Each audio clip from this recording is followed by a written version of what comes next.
Happy Death Day to You is coming out this week, and last week I finally got the chance to watch the first one, Happy Death Day.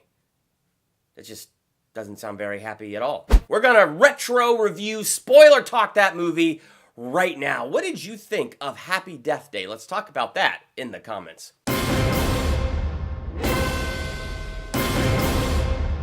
Welcome to Durbania. I'm Durbin, and this is my spoiler talk review for Happy Death Day. With Happy Death Day to You coming out this week, I thought appropriate time to go back and review the first one. And last week, I was just sick as a dog and not moving. One of my sick day movies was The Never Ending Story, and this was the other one. I figure as long as I'm sitting here and I'm sick, and I've been meaning to catch up on this to watch the first one so that I could go see the second one, what better time than now? So I went ahead, popped it in, watched it, and I'm going to give the movie a B+. I had a lot more fun with this movie than I was expecting to have. I enjoyed it more than I thought I was going to enjoy it, and I thought I was going to enjoy it. When the trailers for this first movie came out those years ago, I thought it looked interesting. I thought it looked fun more than anything else. So I was curious to see it, but there was no urgency in me to go see it on the big screen. And now having seen it, I feel perfectly justified in that. I do not regret not seeing it on the big screen. And now I feel like I really don't have to see the second one on the big screen. But the first one was fun. Like that fun sense that I got out of the trailer where I thought, oh, I could really enjoy that movie. I was right. I really did enjoy that movie. It was funner than I expected. And I think it's a lot because of Jessica Rothe, our lead girl who played Tree. Oh, by the way, this is a friend of mine, Tree. She carried that role so well. She made that role fun, and it carried the weight of the movie. And every time, like, she would re-wake up and be incredibly frustrated, it's like, yeah, I'm right there with you. Even when this movie opens, and she is a sincerely spoiled, snot-nosed little brat, she was still able to communicate something about her that was likable enough that you just don't hate this girl and you could just stick with her through what she's going through. And as you go through this movie and her day keeps on repeating and her life pretty much gets put on display in front of her, the transformation she goes through is really cool because you can literally see it in her face that she sees her life placed right here in front of her, that she sees what she's become and she doesn't even like what she's become.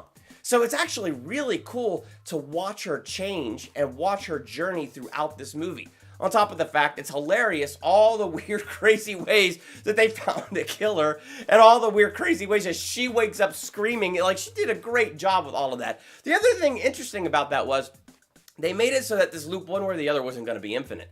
Like, every time she woke up, she was weaker. Like, sometimes she woke up and she could still feel the stab. Or sometimes, like, she got hit in the head, she wakes up and her head hurts. And so, like, every time she wakes up, she is just a little bit weaker. So this loop, this Groundhog Day horror loop, is going to end one way or the other. It's going to end with her final death, or it's going to end with her figuring out who her killer is. And they have a lot of cool characters in here. Like, you have Carter, and that's the dude whose dorm she wakes up in. And I just thought it was cool because it shows you what a cool, innocent kid Carter is. And so you see, like, the nice guy that he is that starts to break through the hard shell that she has been. And she starts to see, like, that's what I used to be like, that's what I want to be like, and that's what I want more of in my life. And so it's awesome to see, like, how good and strong this character is and how that goodness just rubs off on her. And so it's interesting because, you know, she comes clean to him about her day, proves to him that, you know, she's been through this day before, and you can tell, like, he half believes it and half doesn't believe it, but no matter what, he's listening to her and he's helping her. And it's funny, the advice he gives her, you know, well, you just got to go through each day and figure out who the killer is. So make a list of suspects and figure out who that killer is. And so I don't know how that list survived every single day. I think she rewrote it every single day. But it was a hilarious montage of her going through and dying over and over and over and over again. It was brutal, but it was kind of hilarious as she's trying to figure out who her freaking killer is. One of the horror tropes that I absolutely can't stand is that first time she gets killed and she's like walking through her campus and she goes through that little dark alleyway. And why do that alone when there's a little thingy laying right in the middle of the path singing, you know, happy birthday to you. Go as fast as you can. And what does she do? What she has to, like, touch it or something. Look, she has to touch it. She can't not touch. I'm sorry. when it's dark and there's an alley and there's something creepy singing happy birthday and the freaking thing. No, you leave. I think my favorite part of the movie was the one good day that she had, where finally she just woke up and made amends with everything and everybody. Especially when she finally goes to dinner with her dad. I enjoyed that scene where she goes to dinner with her dad and is just honest with him about the pain going on in her life.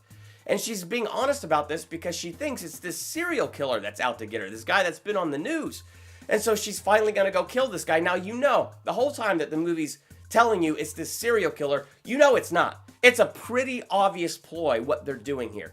You know the real thing. It's not who you most suspect, like Dwight Schrute would say, and not who you least suspect, but it's who you most medium suspect. So I'm looking at this, I'm like, no, it's not that guy. Even when he's wearing the baby face mask and he takes it off and you see that, oh, it must be that guy. It's like, no, that's a setup. This whole thing is just trying to tell me it's him, but it's not that guy. I know it. Who do I most medium suspect? Anyway, she makes it through her happy and best day, catches this bad guy, eats the happy birthday cupcake, and dies. So all the good that she did and all that emotional stuff erased, and that made me so mad. And then it's her roommate Lori. And the kicker about it being her roommate Lori is that was one of the first people she apologized to, had such a warm moment with, and you know that made things a whole lot better. And it was such a great scene. It really was. And it was the one time when the killer didn't really go for her because she went for that murderer guy. So Lori didn't put on the mask and go after her in that one.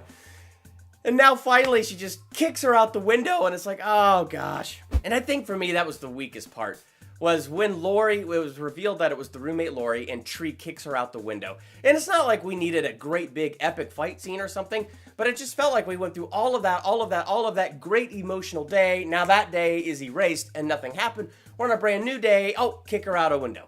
That's it? Seriously? You're just kicking Lori out? Come on! But I don't know. I can't think of a better ending myself. It's not like it was a bad ending. It just didn't feel super satisfying. Like, I just thought the movie was fun. It was fun joining Tree on her journey and watching her grow and be a better person. I thought she was a fun character and she was easy to connect to. And the action was really fun. The story was fun. So there's like a lot of it that was, it was gruesome, but there's a lot of it that was just fun. But then that ending just didn't, I don't know. It kind of disappointed me, but I can't think of a better one. So I'm giving this movie a B+.